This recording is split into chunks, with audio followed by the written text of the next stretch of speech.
और जोरदार। दोनों तालियों के गड़गड़ाहट से ये दृश्य मित्रों, जितना है अंदर उतना बाहर। 3-4 लाख लोग पब्लिक बाहर जो अंदर नहीं आ पा रहे हैं।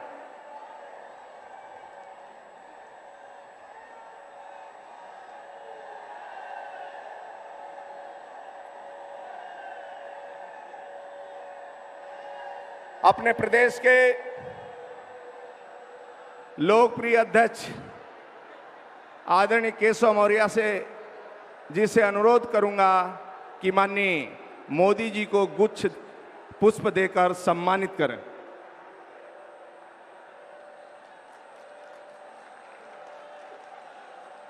माननीय केशव जी से आग्रह करूंगा माननीय गृह मंत्री आदरणीय राजनाथ सिंह जी को भी पुष्प गुच्छ से सम्मानित करें।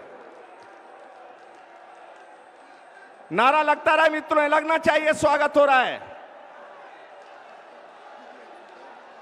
अपने माननीय राष्ट्रीय अध्यक्ष जी माननीय अमित शाह जी को पुष्प गुच्छ से सम्मानित करें।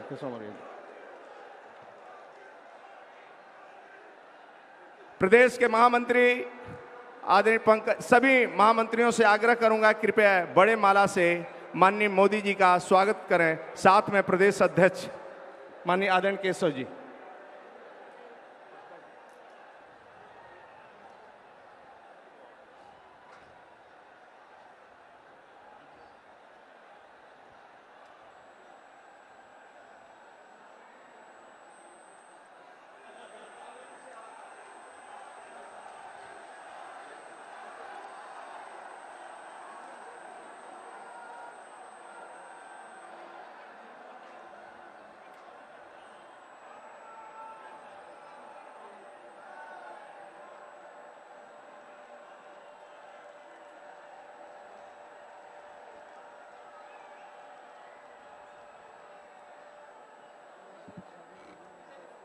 प्रदेश के अध्यक्ष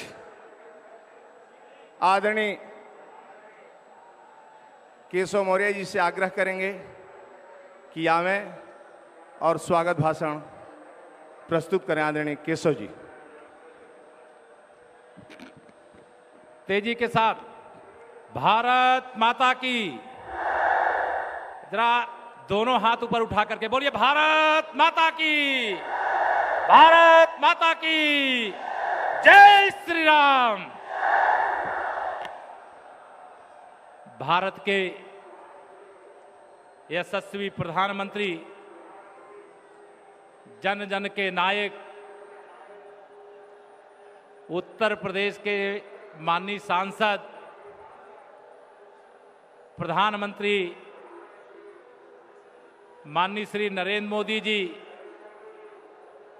जो भारत ही नहीं बल्कि विश्व के सबसे शक्तिशाली नेता के रूप में हम सबको आशीर्वाद देते हैं, ऐसे माननीय प्रधानमंत्री जी का मैं संपूर्ण उत्तर प्रदेश की ओर से और लखनऊ में उत्तर प्रदेश के कोने कोने से आए, बूथ से लेकर के प्रदेश तक के सभी कार्यकर्ताओं की ओर से हृदय से आपका स्वागत करता हूं, अभिनंदन करता हूं, वंदन करता हूं।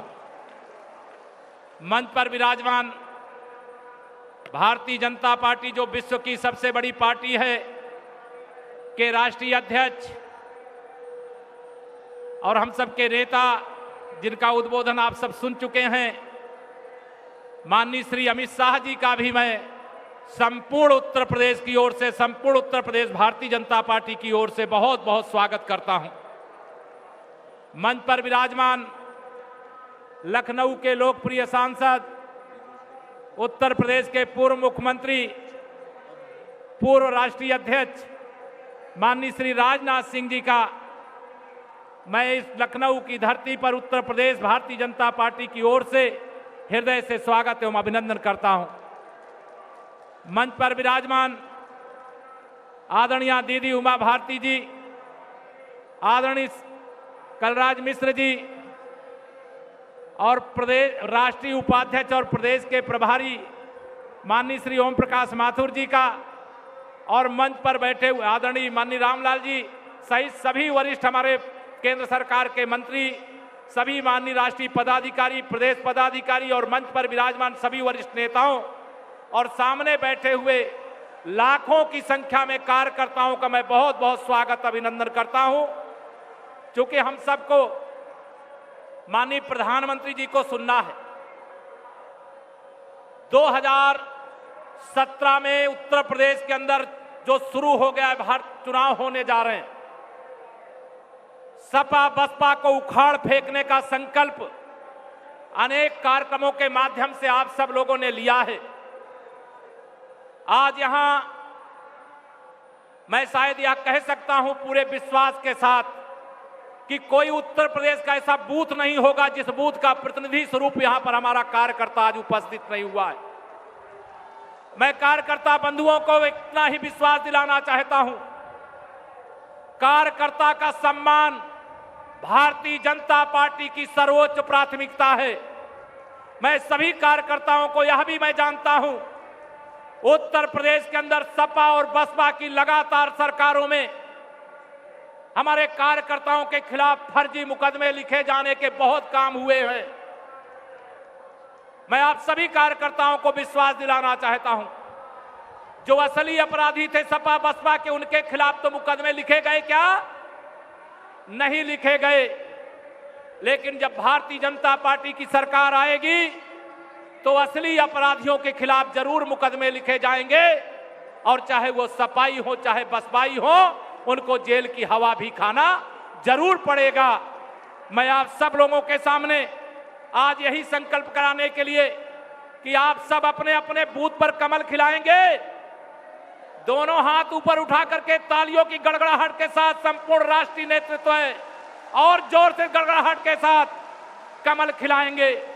मैं पूरे विश्वास से कह सकता हूं कि आप सबका यहां पर एकत्रित जनसैलाब इस बात का संकेत दे रहा है कि 2017 में भारतीय जनता पार्टी का उत्तर प्रदेश में कमल खिलेगा, भारतीय जनता पार्टी की सरकार बनेगी, और जो भारतीय जनता पार्टी की सरकार बनेगी, मैं सभी कार्यकर्ताओं को कह देना चाहता हूं, वो भारतीय जनता पार्टी के कार्यकर्ताओं की सरकार बनेगी।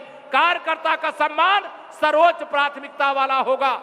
आज माननीय प्रधानमंत्री जी हैं, मैं कुछ और नहीं बोलना चाहता, बस इतना कहना चाहता हूं, जब भाजपा की सरकार बनेगी तब दहशतगर्दी नहीं रहेगी, अमन चैन का शासन होगा, जेल के अंदर गुंडे होंगे, इतना सख्त प्रशासन होगा, वर्दी गुंडों से नहीं गुंडे वर्दी से डरेंगे, यह विश्वास दिलाना चाहता हूं। अनेक योजनाएं पिछले दिनों माननीय प्रधानमंत्री जी ने जन जन के कल्याण के लिए शुरू की है। मैं आप सब लोगों के सामने बस यही पूरे उत्तर प्रदेश की जनता से अपील करना चाहता हूं कि विश्वास करो तुम मोदी पर, यह नवयुग का निर्माता है, ऐसा नेता इस धरती पर एक बार ही आता है। और माननीय मोदी जी के हाथ को मजबूत करने के लिए, माननीय मोदी जी की ताकत को और बढ़ाने के लिए उत्तर प्रदेश में साइकिल को पंचर करना है। और बहन जी का खेल आपने 2014 में खत्म किया, 2017 में पूरी तरह से इनका खेल खत्म करना है। अब ना सपा ना भाजपा, उत्तर प्रदेश को भाजपामय बनाइए, उत्तर प्रदेश को कमलमय बनाइए और उत्तर प्रदेश को माननीय मोदीमय बनाइए। यही आप सब कार्यकर्ताओं का आह्वान करता हुआ आप सब हर बूथ पे कमल खिलाएंगे। मैं फिर आपके बीच में रहता हूं, बात करूंगा, लेकिन मैं अपने सभी राष्ट्रीय माननीय प्रधानमंत्री जी सहित सभी राष्ट्रीय नेताओं का हृदय से स्वागत अभिनंदन करता हुआ 2017 में 2014 दोहराए, भाजपा का कमल खिलाएं, सरकार बनाएं, गुंडा राज सपा का बसपा का जो आतंक उत्तर प्रदेश के अंदर है, इसको खत्म करें, यही आह्वान करता हुआ अपनी बात पूरी करूंगा। बहुत बहुत धन्यवाद। बोलिए भारत माता की, भारत माता की। बहुत बहुत धन्यवाद।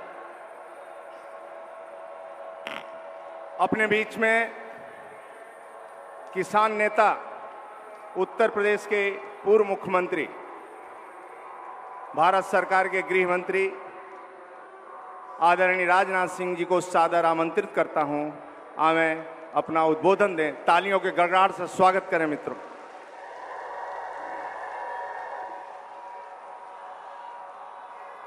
सारी दुनिया में भारत का मस्तक ऊंचा करने वाले हमारे यशस्वी प्रधानमंत्री जी और हमारे भारतीय जनता पार्टी के राष्ट्रीय अध्यक्ष माननीय अमित शाह जी, उत्तर प्रदेश के प्रभारी राष्ट्रीय उपाध्यक्ष श्रीमान ओम माथुर जी, बहन उमा भारती जी, आदरणीय कल्लाद जी मिश्र, योगी आदित्यनाथ जी, एवं यहाँ मौजूद मेरे सभी सम्मानित बहनों एवं भाइयों, यह लखनऊ जहाँ पर कि उत्तर प्रदेश की यह महारैली हो रही है, इस लखनऊ का मैं प्रतिनिधित्व करता हूँ। और आज हमारे यशस्वी प्रधानमंत्री आदरणीय नरेंद्र मोदी जी यहाँ पर उपस्थित हैं, इसलिए एक बार मैं आप सबसे अनुरोध करना चाहूँगा, हाथ उठाकर तालियों की गड़गड़ाहट के बीच हमारे यशस्वी प्रधानमंत्री का हार्दिक अभिनंदन करें, उनका स्वागत करें। मेरे बहनों भाइयों, उत्तर प्रदेश में पिछले 25-30 वर्षों में बहुत सारी रैलियां, बहुत सारी जनसभाओं को मैंने देखा है, लेकिन आज यह दृश्य जो मैं अपनी आंखों के सामने देख रहा हूं, मैं कह सकता हूं कि अपने राजनैतिक जीवन में उत्तर प्रदेश के इतिहास में कभी भी ऐसा दृश्य हमको देखने को नहीं मिला है। कोई कह सकता है यह रैली है, कोई कह सकता है यह महारैली है, लेकिन मैं कहना चाहता हूं यह न रैली है न महारैली है, बल्कि जो मैं देख रहा हूं वह जन समुद्र है, मानव महासागर है। यह आज लखनऊ में दिखाई दे रहा है। मैं उत्तर प्रदेश भारतीय जनता पार्टी के अध्यक्ष केशव मौर्य को बधाई देना चाहता हूं कि जिस तरीके से पूरे उत्तर प्रदेश में भारतीय जनता पार्टी संगठन ने परिवर्तन यात्रा प्रारंभ की, 192 दिनों तक परिवर्तन यात्रा चलती रही है, और जो हालात उत्तर प्रदेश में पैदा हुए हैं, मैं कह सकता हूं कि अब परिवर्तन रैली उत्तर प्रदेश में परिवर्तन की बुनियाद रखने में पूरी तरह से सफल हुई है। लोग यह जानना चाहेंगे कैसा परिवर्तन, उत्तर प्रदेश ऐसा परिवर्तन चाहता है कि जिसका कि उत्तर प्रदेश हकदार है। आप सभी जानते हैं पिछले 70 वर्षों में लंबे समय तक पहले या तो कांग्रेस की सरकार रही है अथवा समाजवादी पार्टी और बहुजन समाज पार्टी की सरकारें रही हैं। थोड़े समय के लिए भारतीय जनता पार्टी की सरकारें रही हैं, लेकिन उत्तर प्रदेश का जैसा विकास होना चाहिए था, हिंदुस्तान का सबसे बड़ा राज्य यह उत्तर प्रदेश है। यहाँ पर न जन संसाधन की कमी है, न प्राकृतिक संसाधनों की कमी है, फिर भी हमारे उस उत्तर प्रदेश का वैसा विकास नहीं हो पाया है। और आप सभी इस सच्चाई को भी जानते हैं कि जब से बहुजन समाज पार्टी की सरकारों के आने का सिलसिला प्रारंभ हुआ, आज यहाँ पर समाजवादी पार्टी की सरकार है। उत्तर प्रदेश में बहनों भाइयों भ्रष्टाचार तेजी के साथ बढ़ा है। इतना ही नहीं, आज के हालात को जब देखें तो मैं कह सकता हूं कि भ्रष्टाचार के साथ कानून और व्यवस्था के हालात भी बद से बदतर हो गए हैं। लेकिन मैं आपको याद दिलाना चाहता हूं, यहां पर भारतीय जनता पार्टी की सरकार भी रही है। उस समय का भी सुशासन आपने देखा है, उस समय का भी आपने विकास देखा है, लेकिन समाजवादी पार्टी और बहुजन समाज पार्टी की सरकारों ने लगता है सुशासन और विकास को वनवास दे दिया हो। आज मैं आपको यकीन दिलाना चाहता हूं कि बहनों भाइयों, जिस सुशासन और विकास को समाजवादी पार्टी और बहुजन समाज पार्टी ने उत्तर प्रदेश से वनवास दे दिया है, उस सुशासन और विकास की घर वापसी भारतीय जनता पार्टी इस उत्तर प्रदेश में करेगी। यह मैं आपको भरोसा दिलाना चाहता हूं, विश्वास दिलाना चाहता हूं। प्रधानमंत्री जी, न तो यहां के किसानों के साथ समाजवादी पार्टी की सरकार ने इंसाफ किया, न तो इसके पहले की बहुजन समाज पार्टी की सरकार ने इंसाफ किया, न तो यहां के जवानों के साथ किया, न तो यहां के व्यापारियों के साथ किया। किसी भी पेशे के साथ जो है इंसाफ नहीं किया है। यहां पर भारतीय जनता पार्टी की जब सरकार थी, किसान को अपना धान और गेहूं कम से कम समर्थन मूल्य पर ही वह बेचता था। लेकिन आज ऐसे हालात पैदा हो गए हैं कि यहां पर किसानों के धान और गेहूं की खरीद भी हमारे उत्तर प्रदेश की सरकार नहीं कर पा रही है। हमारे किसानों को अपना धान और गेहूं औने पौने दामों पर लोगों को बेचना पड़ रहा है। किसानों में हाहाकार मचा हुआ है। ऐसे हालात यहां पर पैदा हो गए हैं। इतना ही नहीं, खाद के लिए मैं आपको धन्यवाद देना चाहता हूं। यही उत्तर प्रदेश है जहां पर यूरिया खाद खरीदने के लिए हमारे किसानों को लाइनों में खड़ा होना पड़ता था, भीड़ लगती थी, उनके ऊपर लाठियां चार्ज होती थी। लेकिन आपकी नीतियों का यह परिणाम है कि मैं कह सकता हूं गौरव के साथ कि इस बार उत्तर प्रदेश में हमारे किसानों को खाद लेने के लिए लाइनों में खड़ा नहीं होना पड़ा है। आपने पर्याप्त खाद मुहैया कराया है और खाद की कीमत को भी पहले से सस्ती करने का काम यदि किसी ने किया है तो प्रधानमंत्री जी आपने किया है। इतना ही नहीं, कई ऐसे अहम सवाल उत्तर प्रदेश के सामने। बेरोजगार नौजवान पढ़ाई लिखाई करने के बाद आज अपने मजबूत हाथों के रोजगार की तलाश के लिए दर दर की ठोकर खा रहा है, लेकिन उसके हाथों को रोजगार का अवसर नहीं मुहैया हो पा रहा है। गन्ना किसानों का जहां तक सवाल है, गन्ना किसानों का 9,000 करोड़ रुपया का बकाया था, लेकिन उत्तर प्रदेश सरकार चुप्पी साधे हुए बैठी थी। मैं आपके प्रति उत्तर प्रदेश की जनता की ओर से आभार व्यक्त करना चाहता हूं। आपने उसकी चिंता की और 6,000 करोड़ रुपया आपने मुहैया कराया, तब जाकर गन्ना किसानों का काफी हद तक भुगतान हो पाया है। लेकिन मैं यह भी बताना चाहता हूं, आज भी गन्ना किसानों का 2,500 करोड़ रुपया बकाया है, लेकिन यहां की उत्तर प्रदेश सरकार, प्रधानमंत्री जी चुप्पी साधे हुए बैठी है, उसे इसकी कोई चिंता नहीं है। आभार आपके प्रति इसलिए भी व्यक्त करना चाहता हूं कि उत्तर प्रदेश की किसानों की चिंता करते हुए आपने प्रधानमंत्री फसल बीमा योजना जो तैयार की, इस उत्तर प्रदेश में प्रदेश सरकार को जिस प्रभावी तरीके से लागू करना चाहिए था, प्रदेश सरकार ने आज तक उसे प्रभावी तरीके से लागू नहीं किया है। आपने किसानों की चिंता की है, आपने गरीबों की चिंता की है, गरीब माताओं और बहनों की आपने चिंता करते हुए प्रधानमंत्री उज्ज्वला योजना के अंतर्गत गैस सिलेंडर गरीबों के परिवारों में पहुंचाने का फैसला यदि किसी ने किया है तो प्रधानमंत्री जी आपने किया है। नोटबंदी का फैसला आपने जो किया वह एक ऐतिहासिक फैसला है, साहसिक फैसला है, राष्ट्रहित में लिया गया यह फैसला है।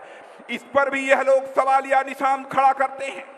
आप भ्रष्टाचार पर अंकुश लगाना चाहते हैं, आप काले धन के खिलाफ आपने मुहिम छेड़ रखी है जब से आपने यह जिम्मेदारी संभाली है। और मैं जनता को भी याद दिलाना चाहता हूं मेरे बहनों भाइयों, पहली जो हमारी कैबिनेट की बैठक हुई थी, उस कैबिनेट की बैठक में ही प्रधानमंत्री जी ने काले धन के खिलाफ अपने अभियान का श्री गणेश उसी समय से कर दिया था।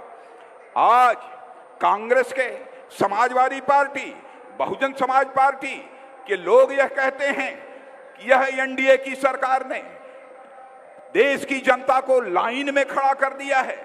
अरे मैं याद दिलाना चाहता हूं, चाहे कांग्रेस की हुकूमत, चाहे सपा अथवा बसपा की हुकूमत, इन लोगों ने राशन की दुकानों पर आपकी लाइन लगाई है, मिट्टी के तेल के लिए आपकी लाइन लगाई है, इतना ही नहीं चीनी के लिए आपकी लाइन लगाई है।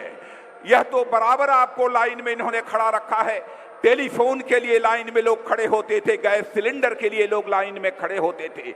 लेकिन हमारी सरकार का यह फैसला है कि हम ऐसी कतारों को, ऐसी लाइनों को समाप्त कर देना चाहते हैं और हिंदुस्तान के हर अमीर और हर गरीब के लिए एक ही व्यवस्था देना चाहते हैं। यह सिलसिला हमारी सरकार ने प्रारंभ किया है। मैं नौजवानों के बारे में कहना चाहता हूं और कहने के पहले जवानों आपसे पूछना चाहता हूं, पुलिस की भर्ती हुई थी, पुलिस के भर्ती में क्या आपको न्याय मिला है कि नहीं, मैं जवानों से पूछना चाहता हूं। पुलिस की भर्ती में न्याय मिला है कि नहीं मिला है? सबसे ज्यादा यदि गड़बड़ी हुई है तो आप जानते हैं अच्छी तरह, मैं उसकी बहुत डिटेल में जाकर चर्चा नहीं करना चाहता हूं।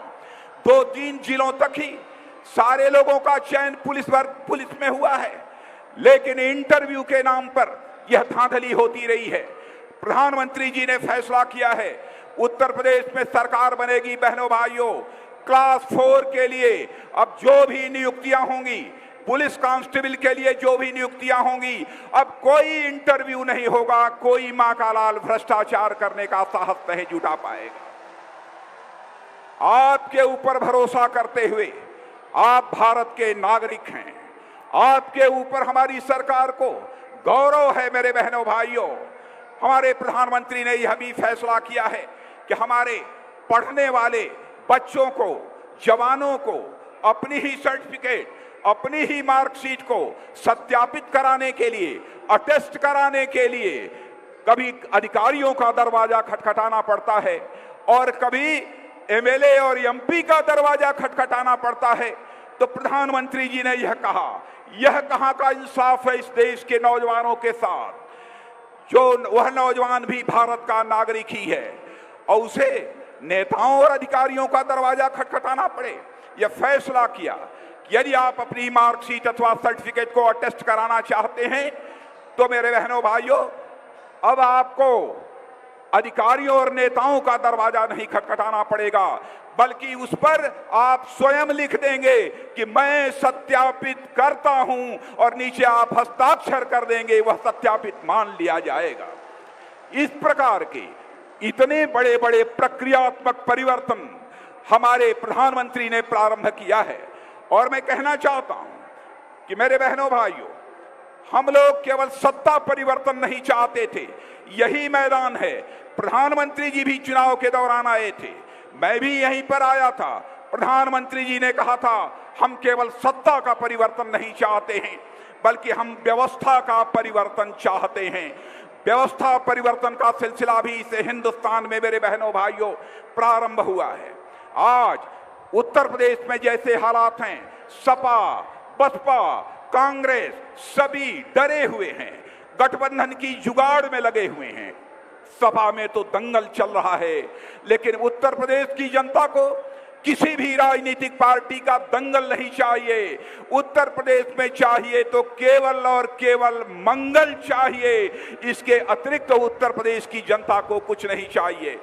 इसलिए इतना ही कहते हुए पुनः आप सबके प्रति आभार व्यक्त करते हुए यही अपील करना चाहता हूं मेरे बहने भाइयों, आगामी चुनाव में भारतीय जनता पार्टी को कम से कम 275 सीटों पर विजय दिलाकर उत्तर प्रदेश में सरकार बनाएं और उत्तर प्रदेश के विकास का मार्ग प्रशस्त करें, यही अपील करते हुए और अंत में शीश झुकाकर आप सभी का अभिनंदन करते हुए अपना निवेदन समाप्त करता हूं। भारत माता की, भारत माता की। आदरणीय प्रधानमंत्री जी हमारे बीच में आवे, उससे पहले मेरे भाई और बहनों, मैं आपसे एक अपील करना चाहता हूं कि पिछली 31 तारीख को आदरणीय प्रधानमंत्री ने जो गरीब कल्याण की योजनाएं दी है, मैं आपसे चाहूंगा कि हम सब लोग अपना मोबाइल निकाल करके, लाइट लगा करके आदरणीय प्रधानमंत्री जी का आभार प्रकट करें। एक बार लाइट, मोबाइल निकालिए, सब अपना इधर से भी निकालिए मोबाइल, लाइट ऑन करिए, लाइट करिए, इधर से भी चारों तरफ से मोबाइल निकालिए, पीछे नहीं लगा, पीछे पीछे वाले भी, इधर भी, चारों तरफ से एक बार जोरों से भारत माता की, भारत माता की। आवाज अभी दिल्ली तक नहीं है, भारत माता की। पीछे मोबाइल नहीं निकला है, भारत माता की। बहुत बहुत धन्यवाद। लाइट जलाते रहिए, दोनों तालियों के गड़गड़ाहट से स्वागत करते रहिए। मित्रों, हम सबके गरीबों के चौकीदार, देश के गौरव और विश्व के शान, मैं ऐसे व्यक्तित्व को सादर आमंत्रित करता हूं। देश के प्रधानमंत्री आदरणीय नरेंद्र मोदी जी को आमंत्रित करता हूं, आवे हम सबका मार्गदर्शन करें मित्रों, और खड़े होकर अपने स्थानों से तालियों के गड़गड़ाहट से जबरदस्त स्वागत करें मित्रों। मोदी और तेज,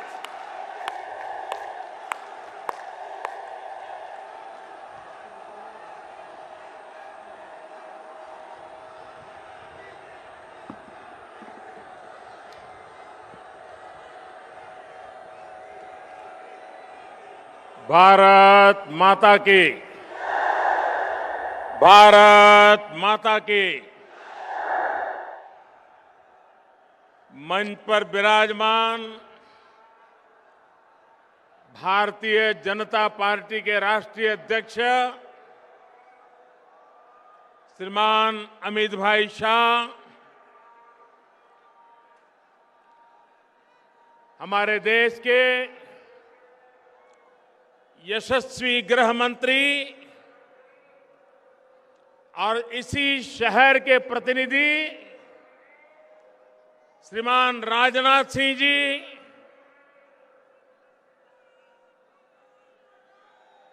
उत्तर प्रदेश भारतीय जनता पार्टी के युवा अध्यक्ष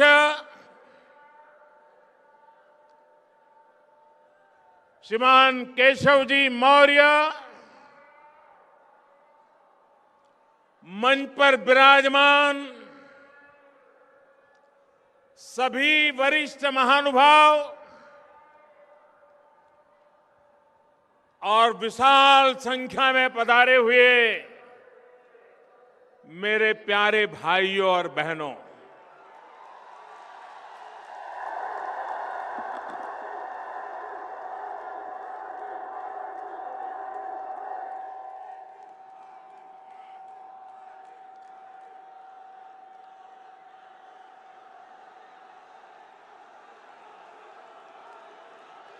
मैं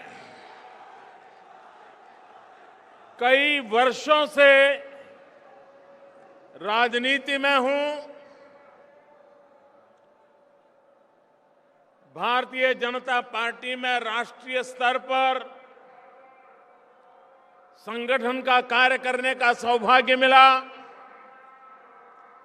मुख्यमंत्री के नाते कार्य करने का अवसर मिला।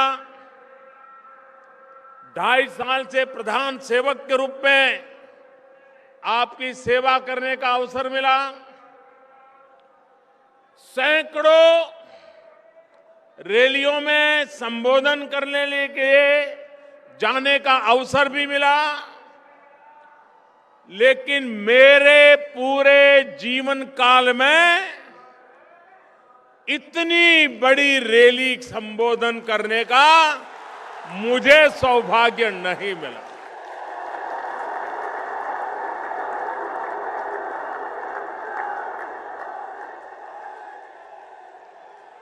मैं स्वयं जब लोकसभा का चुनाव लड़ रहा था तब भी हिंदुस्तान के किसी कोने में ऐसा विराट दृश्य देखने का सौभाग्य मुझे नहीं मिला।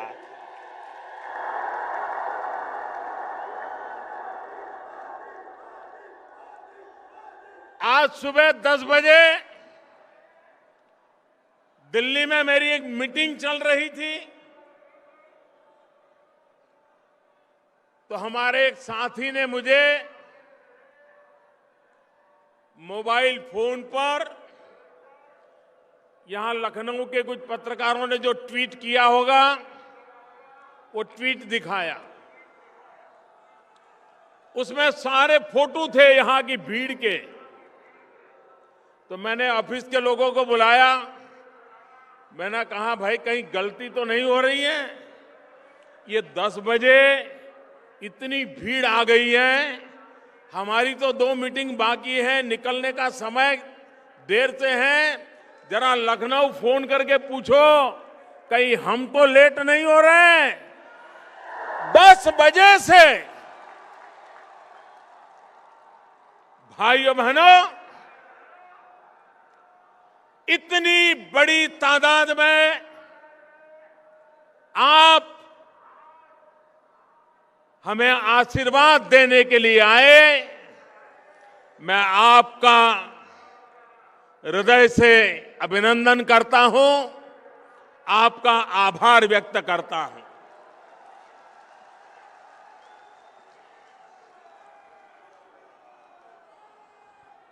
ये लखनऊ की धरती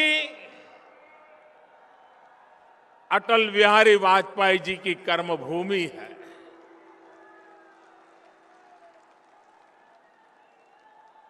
अटल जी जैसे अनेक महापुरुषों ने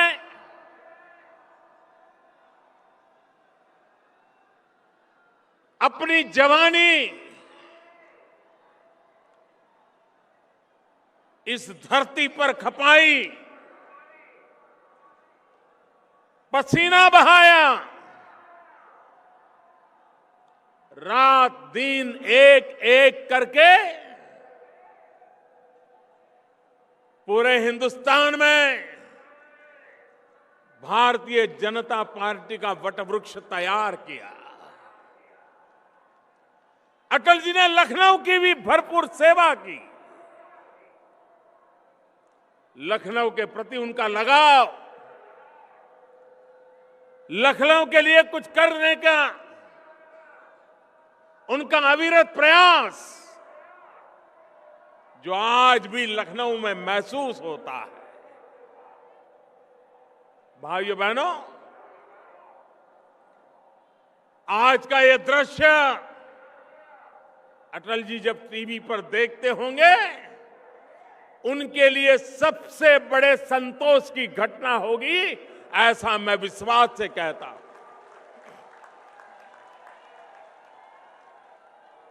राजस्थान में गवर्नर के रूप में सेवा कर रहे इसी उत्तर प्रदेश के पूर्व मुख्यमंत्री श्रीमान कल्याण सिंह जी अगर आज जयपुर में ये टीवी पर नजारा देखते होंगे तो हम सबको वो वहां से आशीर्वाद देते होंगे। भाइयों बहनों, आपने कमाल कर दिया है, आज कमाल कर दिया।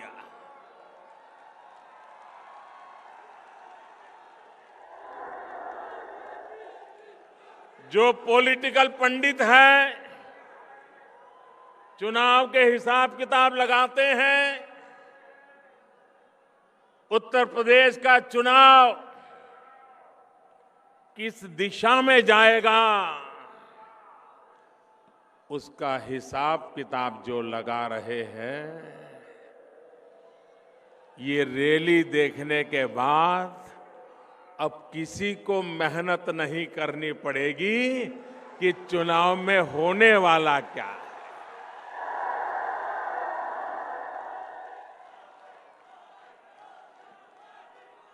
हवा का रुख साफ साफ नजर आ रहा है। भाइयों बहनों, उत्तर प्रदेश की सेवा करने का अवसर भारतीय जनता पार्टी को मिला था। 14 साल बीत गए बीच में। आज युग ऐसा है कि सरकार बदलने के 6 महीने में पुरानी सरकार को लोग भूल जाते हैं।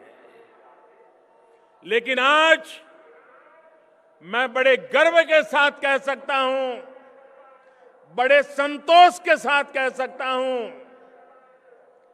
कि कल्याण सिंह जी के नेतृत्व में, राम प्रकाश जी के नेतृत्व में, राजनाथ जी के नेतृत्व में भारतीय जनता पार्टी की जो सरकार चली, आज 14 साल के बाद भी उत्तर प्रदेश के लोग उसे याद करते हैं और वर्तमान सरकारों के साथ उसकी तुलना करते थे। भाइयों बहनों,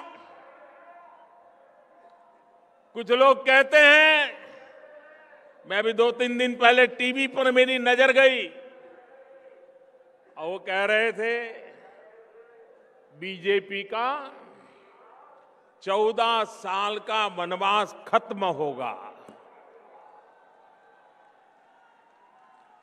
भाइयों बहनों, मुद्दा बीजेपी के वनवास का नहीं है। कितने साल हम रहे, कितने साल निकल गए, भारतीय जनता पार्टी इस तराजू से कभी राजनीति को नहीं तोलती है। और इसलिए मुद्दा बीजेपी के 14 साल के वनवास का नहीं है। मुद्दा 14 साल के लिए उत्तर प्रदेश में विकास का वनवास हो गया है। विकास का वनवास हो गया है। विकास आया नहीं भाइयों बहनों। 14 साल के बाद फिर एक बार उत्तर प्रदेश की धरती पर विकास का नया अवसर आने का ये नजारा मैं देख रहा हूं भाइयों बहनों। देश के प्रधानमंत्री के रूप में राजनीतिक दृष्टि से तो आपने मुझे उत्तर प्रदेश से एमपी बनाया। ये उत्तर प्रदेश ने जी भर करके मेरी मदद की। उसके कारण 30 साल के बाद देश को पूर्ण बहुमत की सरकार मिली। लेकिन भाइयों बहनों, इसलिए उत्तर प्रदेश में बीजेपी की सरकार हो, इतना सीमित विचार मैं नहीं रखता हूं। मेरी सोच हिंदुस्तान के संदर्भ में है।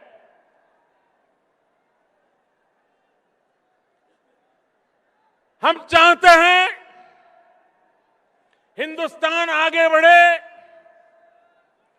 हम चाहते हैं हिंदुस्तान से गरीबी मिटे। हम चाहते हैं हिंदुस्तान से निरक्षरता मिटे। हम चाहते हैं हिंदुस्तान से बीमारी मिटे। भाइयों बहनों, ये हिंदुस्तान का सपना तब तक पूरा नहीं होता जब तक उत्तर प्रदेश में से ये सारी कठिनाइयां दूर न हो।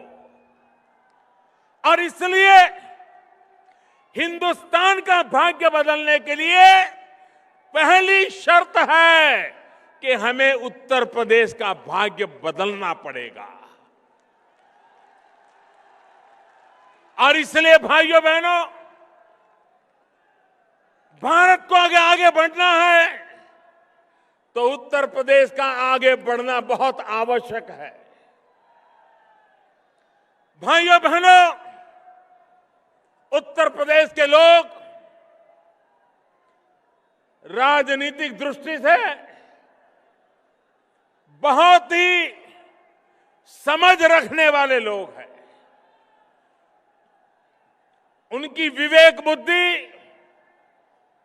दूध का दूध और पानी का पानी भली भांति अलग करने का सामर्थ्य रखती है।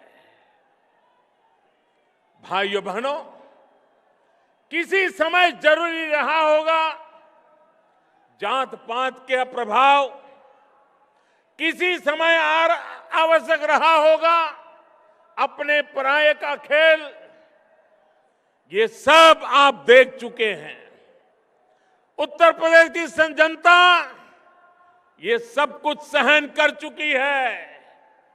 एक बार मेरे उत्तर प्रदेश के भाइयों बहनों, एक बार अपने पराये से ऊपर उठ करके, जात पात से ऊपर उठ करके सिर्फ और सिर्फ उत्तर प्रदेश के विकास के लिए चुनाव में वोट कीजिए। आप देखिए उत्तर प्रदेश बदलता है कि नहीं बदलता।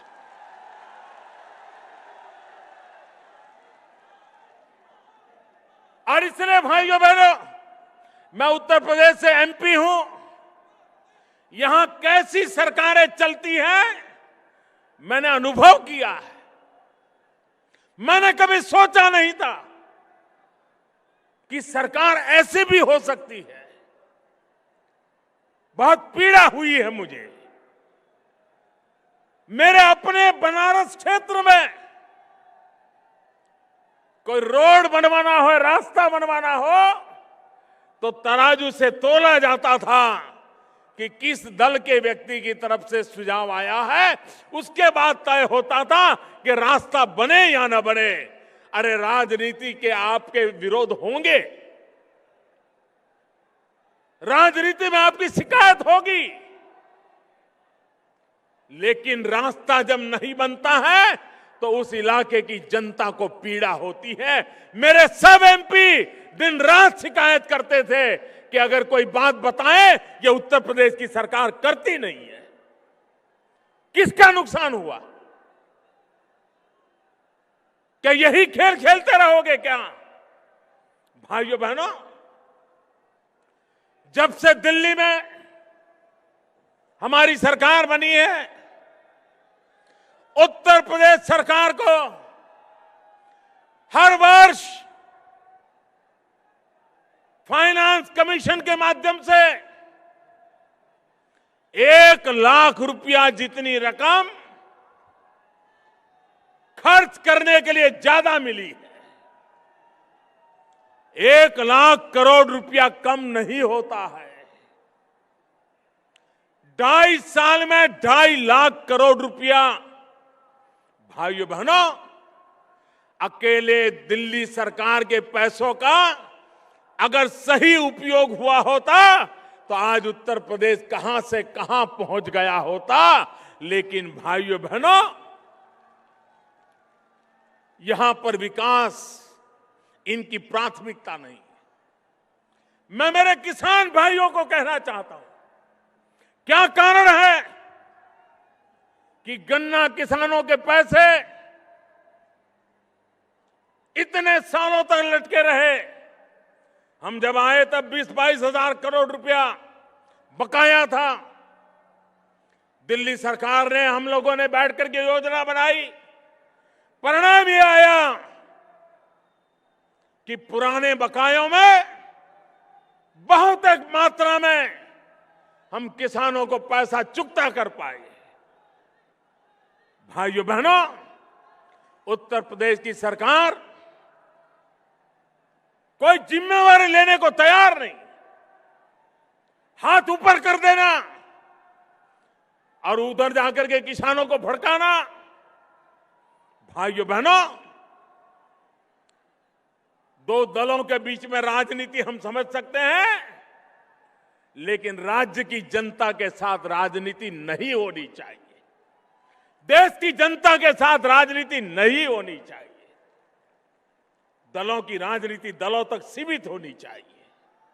लेकिन भाइयों बहनों, विकास के आड़े भी जब राजनीति आती है, अपने पराये का भाव आता है, तो विकास रुक जाता है और जनता पिछड़ती चली जाती है। और इसलिए भाइयों बहनों, आप मुझे बताइए,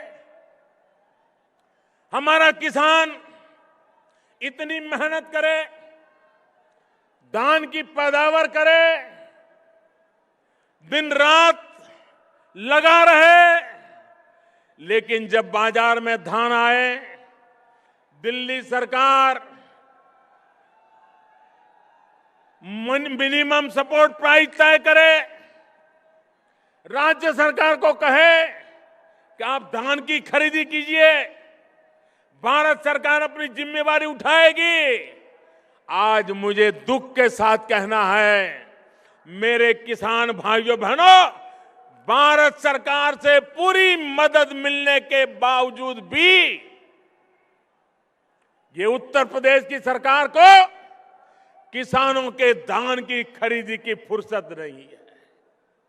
हमने इस बार पल्सिस में, दाल में सरकार की तरफ से बहुत मदद की, ताकि हमारा किसान इतनी बड़ी मात्रा में दाल की पैदावार करे, ताकि विदेशों से दाल लानी ना पड़े, गरीब को दाल महंगी ना पड़े। और मेरे देश के किसानों ने और फसलों को छोड़ करके दिल्ली सरकार के कहने पर दाल की बुआई की, दाल की पैदावार हुई, लेकिन ये उत्तर प्रदेश की सरकार है उसे भी खरीदने को तैयार नहीं है। भाइयों बहनों, किसानों की ये हालत हमें मंजूर नहीं है। ये स्थिति बदलनी चाहिए और स्थिति बदलने के लिए परिवर्तन आवश्यक है और इसीलिए ये परिवर्तन यात्रा लेकर के पूरा उत्तर प्रदेश एक संकल्प के साथ निकल पड़ा है। भाइयों बहनों, आप मुझे बताइए, इस देश से भ्रष्टाचार खत्म होना चाहिए कि नहीं होना चाहिए? पूरी ताकत से बताइए, भ्रष्टाचार खत्म होना चाहिए कि नहीं होना चाहिए? भ्रष्टाचार के खिलाफ लड़ाई लड़नी चाहिए कि नहीं लड़नी चाहिए? काला धन जाना चाहिए कि नहीं जाना चाहिए? काला धन खत्म होना चाहिए कि नहीं होना चाहिए? अब देखिए, देश देख रहा है। हम कहते हैं भ्रष्टाचार के खिलाफ लड़ाई लड़ने की बात, काले धन के खिलाफ लड़ाई लड़ने की बात, और आपने पिछले दिनों लगातार सुना होगा, देखा होगा, सारे इकट्ठे हो जाते हैं एक बात पर। आपने कभी सपा बसपा को एक साथ देखा है? अगर सूरज निकलता है, अगर सपा वाला बोलेगा कि सूरज निकला है तो बसपा वाला बोलेगा नहीं, सूरज गल रहा है। इतना दोनों के बीच में झगड़ा है कि नहीं है?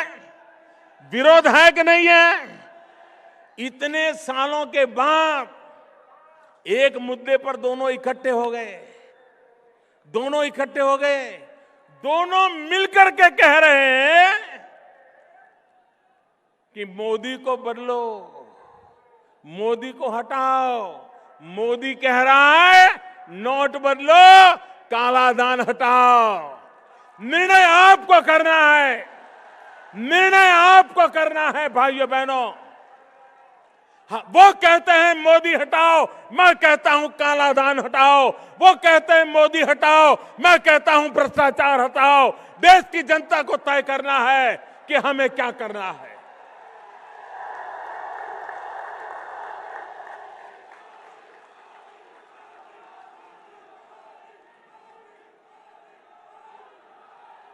और विरोध कैसी कैसी बातों में। भाइयों बहनों, क्या राजनीति इतनी नीचे गई है? हमें तो आज इस पार्क में आकर के भीमराव अंबेडकर को प्रणाम करना, रमाबाई को प्रणाम करना, हमें गर्व महसूस होता है। लेकिन भाइयों बहनों, अभी 2-3 दिन पहले हमने एक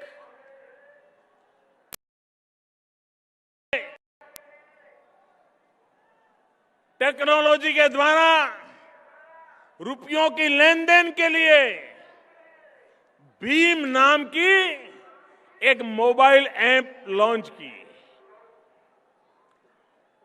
भीम नाम इसलिए रखा क्योंकि हिंदुस्तान में बाबा साहब आंबेडकर ने आर्थिक चिंतन में महारत हासिल की हुई थी। आज जो रिजर्व बैंक चल रहा है उसके प्रणेता कभी बाबा साहब आंबेडकर रहे थे। रुपया क्या होता है उस पर आज से करीब करीब 100 साल से भी ज्यादा समय पहले, 80 साल पहले बाबा साहब आंबेडकर ने एक विस्तृत निबंध लिखा था। इतने लंबे समय पहले जिस महापुरुष को हिंदुस्तान के रुपये का ताकत का पता था, बैंकिंग व्यवस्था का पता था, आर्थिक कारोबार का पता था, क्या हिंदुस्तान के भविष्य का आर्थिक कारोबार उस भीम के नाम से चले तो किसी के पेट में चूहे क्यों दौड़ रहे हैं, मुझे समझ नहीं आ रही।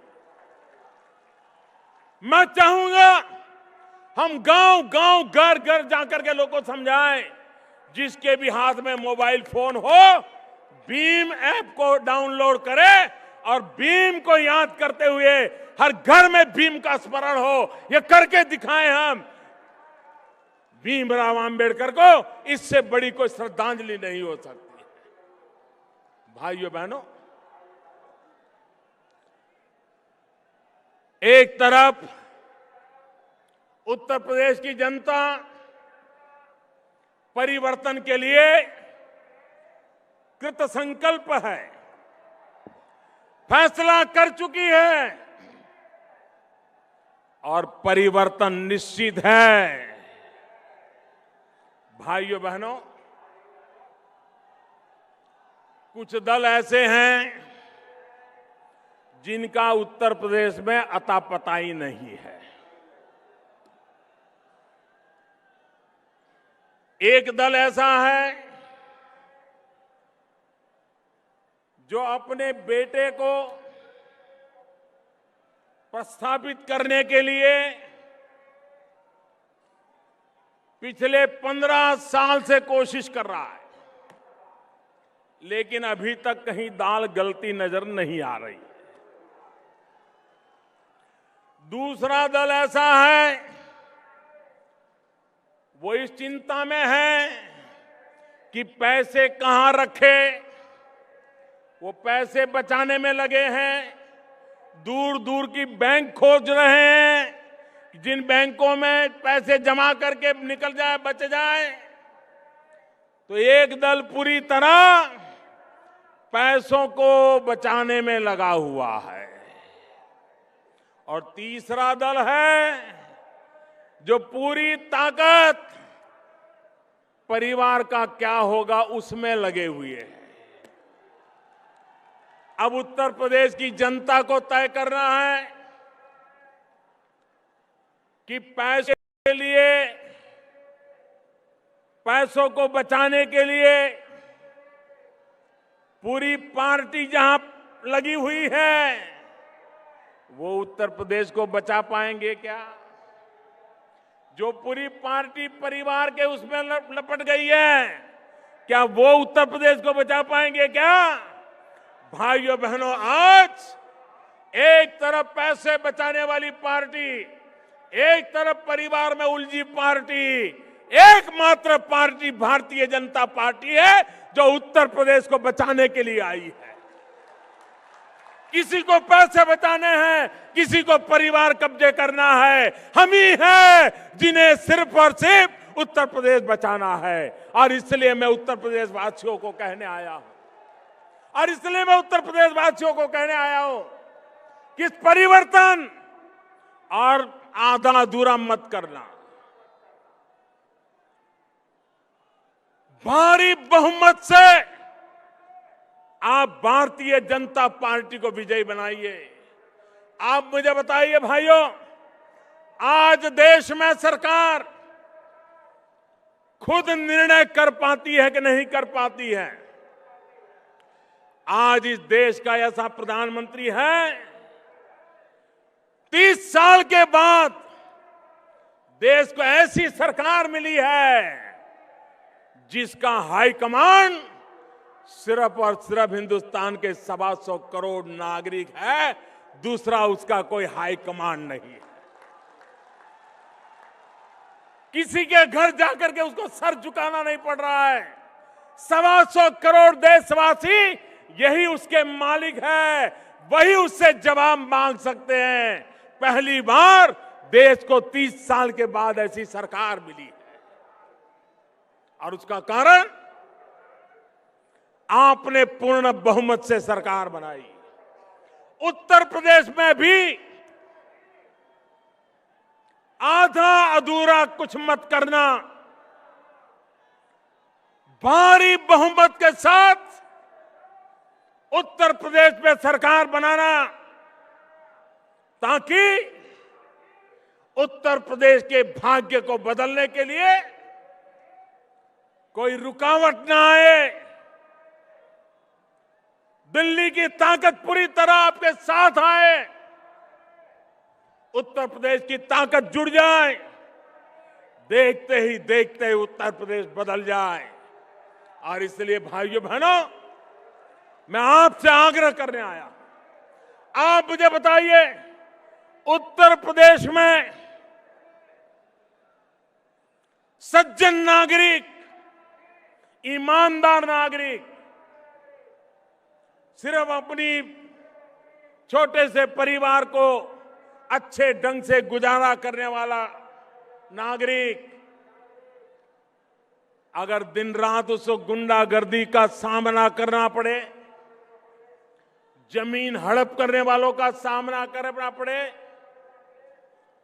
अपनी मोटरसाइकिल को उठा ले, बोल न पाए, अपनी बेटियों को शाम के समय घर लौट आने के लिए मां बाप को चिंता करनी पड़े, क्या ये उत्तर प्रदेश हमें मंजूर है? क्या ये गुंडागिर्दी खत्म होनी चाहिए कि नहीं होनी चाहिए?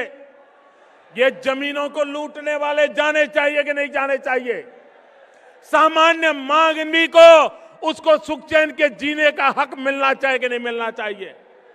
कानून व्यवस्था बनी रहनी चाहिए कि नहीं बनी रहनी चाहिए?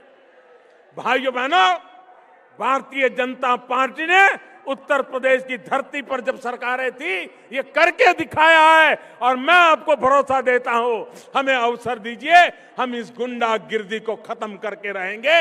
आपको सुख चैन की जिंदगी जीने का हम वादा करते हैं।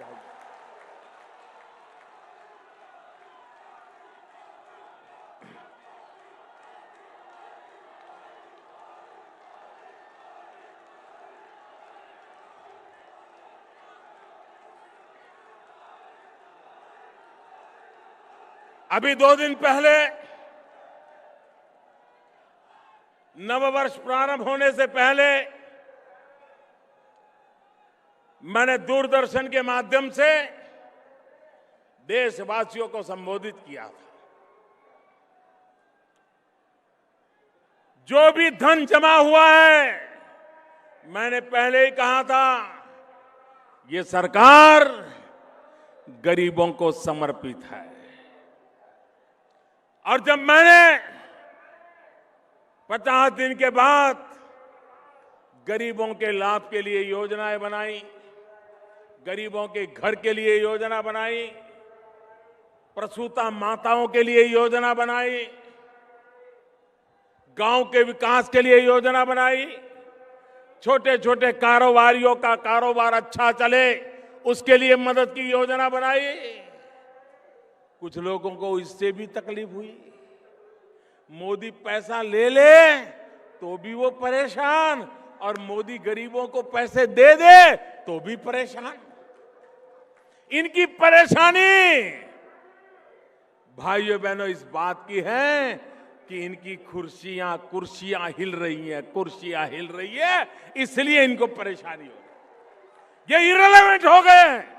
हिंदुस्तान की राजनीति में ये विरोधवाद करते करते इररिलेवेंट हो गए हैं, और इसलिए वो अपनी जमीन खोज रहे हैं, और इसलिए विरोध का रास्ता अपनाने जा रहे हैं। भाइयों बहनों, देश भली भांति इनको पहचान गया है। देश कभी भी ऐसे लोगों को माफ करने वाला नहीं है। और मैं देशवासियों को कहना चाहता हूं, भ्रष्टाचार, काले धन के खिलाफ ये लड़ाई कभी रुकने वाली नहीं है। हम जड़ मूल से उसको उखाड़ करके रहने वाले हैं। ये गरीबों को लूटा गया है, ये गरीबों को लौटाने के लिए हमने ये बीड़ा उठाया है। ये मध्यम वर्ग के लोगों का शोषण किया है, उस शोषण को रोकने के लिए हमने इतनी बड़ी लड़ाई को छेड़ा है। और इसलिए भाइयों बहनों, हमें उत्तर प्रदेश में भी आशीर्वाद चाहिए, आपके आशीर्वाद चाहिए। और आपके आशीर्वाद 2017 का ये नया वर्ष, और मुझे 2017 का मेरा पहला कार्यक्रम सार्वजनिक रूप में मेरे उत्तर प्रदेश में आकर के उत्तर प्रदेश वासियों के आशीर्वाद के साथ आगे बढ़ने का अवसर दे रहा है। इससे बड़ा मेरा सौभाग्य क्या हो सकता है। और इसलिए भाइयों बहनों, मैं एक बात और कहना चाहूंगा। विशेषकर भारतीय जनता पार्टी के कार्यकर्ताओं को कहना चाहूंगा, और दलों के लिए ये चुनाव होगा, और दलों के लिए सत्ता हथियाने का प्रयास होगा, और दलों के लिए कौन एमएलए बने, कौन मंत्री बने, कौन मुख्यमंत्री बने, इसका खेल होगा। भारतीय जनता पार्टी के लिए ये चुनाव सिर्फ हार जीत का मसला नहीं है। भारतीय जनता पार्टी के लिए 2017 का उत्तर प्रदेश का चुनाव एक जिम्मेवारी का काम है, जिम्मेवारी का काम। हमारे ऊपर जिम्मेवारी आने वाली है। हमें अपने आप को जिम्मेवारी निभाने के लिए योग्य बना करके आगे बढ़ना है, और इसलिए बहुत बड़ी जिम्मेवारी, और उत्तर प्रदेश की जिम्मेवारी सिर्फ उत्तर प्रदेश से नहीं, उत्तर प्रदेश का प्रभाव पूरे हिंदुस्तान पे होता है। एक प्रकार से हिंदुस्तान को बदलने की नींव ये उत्तर प्रदेश में पड़ी हुई है। उस जिम्मेवारी का चुनाव है, और इसलिए इसे हार जीत का चुनाव मत बनने देना, उसे जिम्मेवारी का चुनाव बनाना। और जिम्मेवारी का चुनाव बनाना मतलब सामान्य मानवी को तकलीफों से मुक्त करने की जिम्मेवारी। जिम्मेवारी का मतलब है सामान्य मानवी के सपनों पूरा करने के लिए रात दिन मेहनत करने की जिम्मेवारी। जिम्मेवारी का मतलब है भ्रष्टाचार, काले धन से मुक्त उत्तर प्रदेश को सरकार देना। जिम्मेवारी का मतलब है सबके साथ समान व्यवहार, सबका साथ सबका विकास, इस मंत्र को कभी छोड़ना नहीं। हर किसी का भला हो, जो हमारे साथ होंगे उनका भी भला हो, जो हमारे साथ नहीं होंगे उनका भी भला हो, जो हमारे सामने होंगे उनका भी भला हो। सबका साथ सबका विकास, इसी मंत्र को हमने जिम्मेवारी के साथ निभाना है। और इसलिए ये चुनाव भारतीय जनता पार्टी के लिए जिम्मेवारी का चुनाव है, भारतीय जनता पार्टी के लिए दायित्व का चुनाव है, भारतीय जनता पार्टी के लिए कुछ कर दिखाने का चुनाव है, भारतीय जनता पार्टी के लिए परिवर्तन सच्चे अर्थ में लाने का चुनाव है। आप उसे पूर्ण करोगे, इसी विश्वास के साथ दोनों मुट्ठी बंद करके पूरी ताकत से मेरे साथ बोलिए, भारत माता की, भारत माता की, भारत माता की।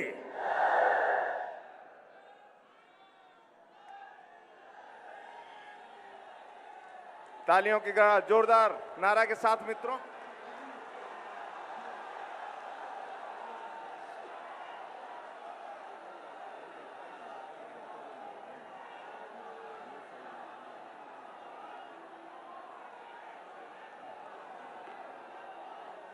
सभी क्षेत्रीय अध्यक्ष, जिला अध्यक्ष,